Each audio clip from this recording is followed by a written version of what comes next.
Hello and welcome back to a new Rage Gaming video. My name is Hollow and today I'm talking more MMOs. I had to pull myself away from my Death Knight in the Shadowlands for this, so if I sound in pain during this video, just don't worry about it. We're talking 5 MMOs in specific today though, that I have once talked about before in a video just like this one at the start of the year. And at the time, there was a plan for these MMOs that has clearly changed, or hell, there's just new information. So I thought it would be a good idea, now we're at the end of the year, to check back in with these 5 and see what's going on, while giving you a heads up about these big games coming sometime next year. So let's get started. We'll begin with Lost Ark, which is one that I've made multiple videos about, in fact, because goddamn does this look good visually, and hopefully it follows through with the gameplay in the end game. Lost Ark is that Korean-made isometric camera action-focused RPG that's been around for a few years now, and you can see from the combat that it's crazy fast-paced and very flashy with its over-the-top animations and abilities. It is a hack and slash polished to a blinding shine with a huge roster of classes that have all been updated, overhauled and generally improved over the time of this game, while they've also been releasing more and more with new classes that I've actually covered in different videos too. So you may have summarized there, Lost Ark is already out, but in Korea, and now they've launched the game in multiple other regions like Japan, China and most recently Russia, which is how you could actually play the game currently if you were to play on the Russian servers with, say, the English patch. And Season 2 recently came to the game, was released over the last few months with lots of new content for the game, new classes, visual overhauls, new endgame, new guild housing and other mechanics. It's a big MMO. The game features big open world bosses, dungeon PvE, a big profession system called the life skills, and of course has a big PvP scene that should be wild based on that combat. And that's all great. We're talking about an MMO that's been going on for a while and looks good, but when's it coming to the West? Well, we knew that it was coming from hints or dev posts, but officially recently we know a timeline. So Smilegate, the people who actually make the game, have decided to work with Amazon Games of all people to bring the game to the West. It was explained by the CEO of Smilegate that Amazon is going to be a good partner for this because of their substantial publishing resources, and they're obviously right, they're not wrong. It's Amazon we're talking about, but the issue with Amazon Games is their messy track record with developing games. However, in this situation, they're not developing anything, they're just publishing it, which means running the servers, translating it, making it playable in the West, basically. Yeah, there'll be stuff they have to do to make that possible, but this is far from developing the game. They're just making something that already exists playable to us in a new region. And that, I think, is where Amazon should shine, simply due to their massive resources to make that happen. And it certainly seems like Smilegate are aware of that. I think this is a very good fit, despite everything that's happened with Amazon Games so far. When will we get to play though? Officially, the plan is to release by 2021, so I'm expecting a playable beta sometime in the first half of 2021, with the game should be releasing late 2021. We're still waiting on fresh news from Amazon about this, so hopefully maybe this December we'll have some new word on that. Next though, let's talk about one that I've been wondering about recently because they've been quiet for a while now. Crimson Desert is the new MMORPG from Pearl Abyss with a new style, a story campaign that's much more interesting and involved than their last major MMO. You might have heard of it, Black Desert, which sure had more of a PvP focus, while Crimson Desert is said to be much more about PvE than the original. And sure, yes, Black Desert definitely has its controversy with that whole infinite grind and the pay-to-win mechanics, though I will say over time it seems they pulled back on that and it's much more viable as a free-to-play player these days, but it's still a relevant concern. Black Desert always had incredible combat, impressive visuals, especially at the time of release, somewhat respected PvP since it's more focused on that, and then also those massive progression systems. And the thing about Black Desert is that it's been going for a long time now, and even as a free-to-play player, it's a bit of a mixed bag to many due to those pay-to-win elements. Some people swear by this game, some people swear to hate this game. But despite all of that, to this day, it is still a popular and successful MMO, even against all that controversy. With that, you can tell the devs know how to create something engaging and fun, despite, you know, elements that wall people out. Personally, I always preferred PvE to PvP in my MMOs over the last few years. That's why Crimson Desert appeals to me in that concept alone. But it's been over a year now since we had this beautiful cinematic and brief explanation of what this game is going to be. Like I said, much more story focused than grindy leveling, based around 5 major characters who fate sim linked. The world itself looks beautiful from the trailer. One of the main characters is definitely Jon Snow, and while it keeps all of that together in this black desert visual style that looks improved and different enough. I really like the choice to go down this route and do better with a new PvE experience and try to tell an engaging story. Black Desert had great combat and a garbage story, so hopefully that leveling experience will be less of a grind, which is going to be more appreciated in the West, and we'll have some proper endgame PvE stuff to enjoy. I expect in this game the great desert combat, the impressive visuals but updated even more so, big progression systems as always, and hopefully a better questing and leveling experience. Apparently this is set to be a prequel long before the events of Black Desert, with some characters or areas you might recognize if you paid attention to the world and story of Black Desert, so all 4 of you who actually did that, maybe you'll notice. Beta was expected this year, but they've been dead quiet since that original announcement. But now we know we should finally see some real gameplay this December, and with that, new information, hopefully details on the roadmap. This comes from a recent financial report from Pearl Abyss. We see here, and hey, look at that, Crimson Desert is slated for a disclosure event, specifically unveiling in gameplay. That's fantastic news because we've been waiting a full year for anything, and it finally looks like in a matter of weeks we'll see more. And I'm looking forward to covering that when it happens. Okay, so moving on now, let's talk about another big one for me, Blue Protocol. Blue Protocol has had quite a year since its original announcement, tons of trailers, class showcases, a full-on playable beta back in April that I played, and the many videos that I've made on it. All of it completely outshined by Genshin Impact,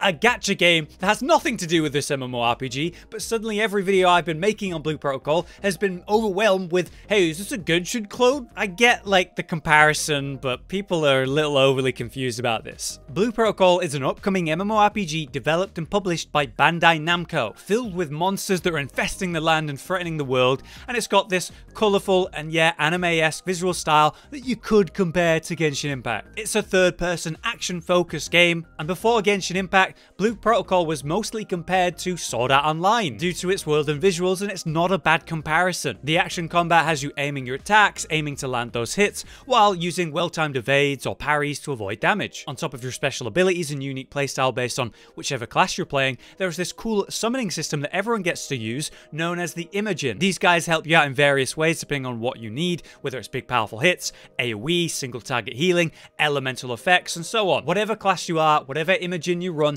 it's all adaptable because you can modify the way everything works or run different Imogen you upgrade as you go. And this MMO is actually totally focused on PvE, which some people might not like because they like PvP, but I like this decision. Instead of trying to do both standard sides to MMOs, they wanted to make a PvE experience and do a great job with that and not tack some shitty PvP on that. Dungeons, gauntlets, the arena, world bosses, raiding, more things that I experienced in the beta, and with more that I've missed. Outside of the story itself, which is like playing through an anime, I respect their choice to not force in a PvP system when that's just not part of their vision or plans for the game. I think this will make for a better game overall. I've made a full video about my beta experiences if you want to go back and check that out, but basically I can't sing enough praise for Blue Protocol, and I actually do have very high hopes for this game. The devs have done such a good job with addressing major feedback, keeping us up to date with what's coming next in the game, but the question is, when are we going to get to play? Well, it is planned for release in 2021, but I would expect late 2021 at that. The problem is, this is a Japanese game that will be brought to the West later. Currently, we're waiting for the next major beta, and we're going to have to wait until the game is fully launched in Japan before it comes to the West. Having said that, we do have official confirmation that it is coming, and we will expect it sometime after its launch. Now let's move on to another game we've covered before, but haven't had any recent news, despite beta originally being planned very soon. COREPUNK, another top-down MMORPG with that isometric camera that's becoming more popular lately. But the thing that's very different about this one compared to anything else is this is a MOBA-styled MMO due to its more intentional and slow-based combat, and yeah, that fog of war mechanic. They've been working on COREPUNK for over 5 years already. The game has some genuine development time, and that shows when you just look at it. Visually, this is so polished, and mechanically clean and clear, set in a world with varied lands, towns, and cities where we'll meet other players, grab those quests, and head out into the world unknown. Always wary because the fog of war mechanic means you can only see so far, and you might bump into enemies, whether that's AI or players. But if we take a look at that combat, we see that slower pace I mentioned. It's slow, impactful abilities and weapon attacks, crisp and colourful, but the pace may surprise you when compared to, say, Lost Ark that we looked at earlier, and it certainly put me off when I first looked at it, but I've grown to appreciate it a bit now. This is deliberate and limited use of the abilities and general movement too, so your choices should matter more with how you move and how you use your attacks. This could be really good, but it's very hard to tell until you actually get your own hands on it, which hopefully I will get to do soon. The game plans to launch with 12 classes that all come with 3 different specs each. These will change your playstyle and nature of the class entirely, giving you options to swap around roles and help out your team depending on what you need. Those classes aren't gender locked in case you're worried about that, and each spec comes with talents to just further change your playstyle or maximize your character.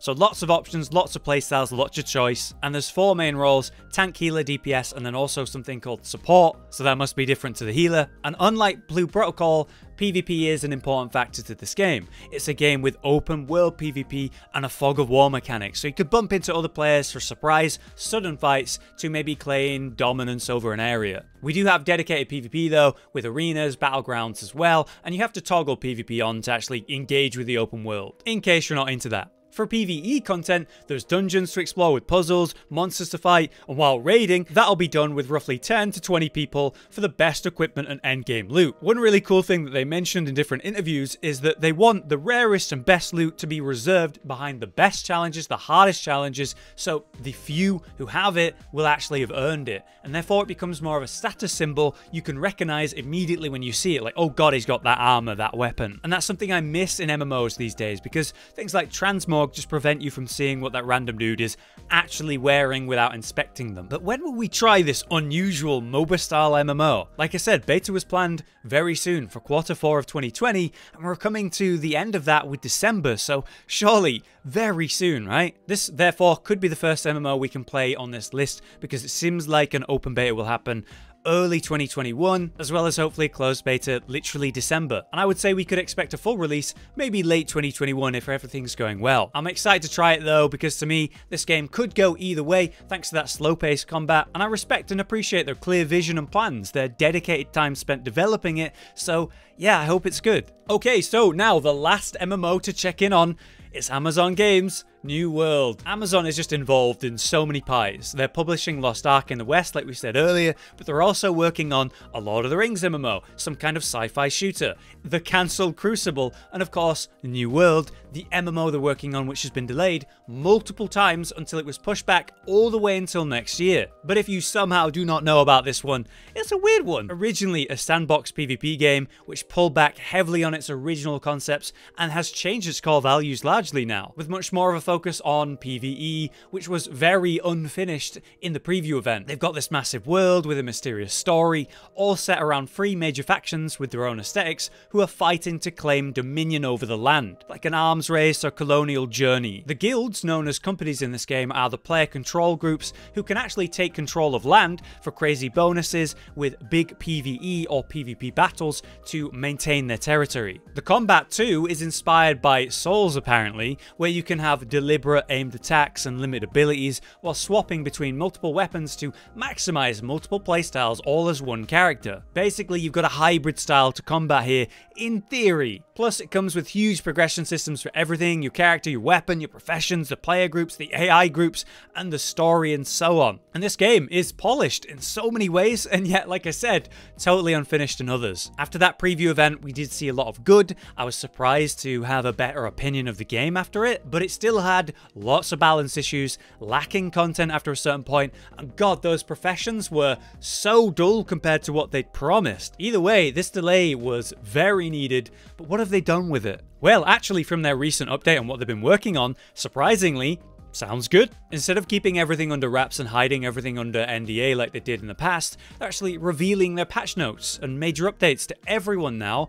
That's a good change. We've had a major combat overhaul, removing the awkward ability limiting on weapon swapping, so things will feel fluid and satisfying again. The combat is hopefully less clunky through that, and they're also adding a new weapon, the spear, with a new moveset and abilities, with melee combined with ranged playstyle. The game does plan to have many weapons to help with the fact that everyone will actually be running 3 at once, so more weapons means more variety, and that's very needed. They've also rebalanced things for PvP, giving us a new breakout of all CC role for the chain stunning issues found in PvP, and they've also added attack attack cancelling, or fainting, which will help massively with both PvP and PvE and give you more fluid control of your character. These are all big and important changes that have been based on feedback they got from the preview event. Frankly, they're being honest about what they're doing, they're taking the feedback seriously, and they're making relevant changes. This is a really good look. I made a whole video about that stuff if you're interested in the details, but the short end of it is they're making good changes that I'm appreciating right now. And I find myself a little baffled that the game was ever going to launch without any of this stuff. New World really was an unfinished game that they have delayed multiple times to address that. Hopefully that's enough. No matter what, it's going to be fun to explore a new world. But hopefully after everything they've learned and applied through this delay and their better addressal of feedback, the game will work out in the long run. I now have higher hope that New World will become something good if they continue to support it and continue down this better track they're on right now. But I guess we'll have to wait and see. The game is meant to launch now in spring 2021, so from these MMOs, it could be the first to actually fully release if it actually comes out. Either way though, that is the new updates for these 5 MMOs. What do you think about all this? Does New World have a shot? Will Amazon do well as a publisher for Lost Ark? Maybe they should just be a publisher, I don't know. Meanwhile, COREPUNK could be great, but it is taking some big risks with its unique design choices. And hell, it'll be great to finally see something about Crimson Desert next month, and as always, I still can't wait for Blue Protocol. It is good to have some news and some hope for new MMOs next year. Hopefully, they actually release. Until next time though, I've been Hollow, you've been you, and I'll see you in the next one.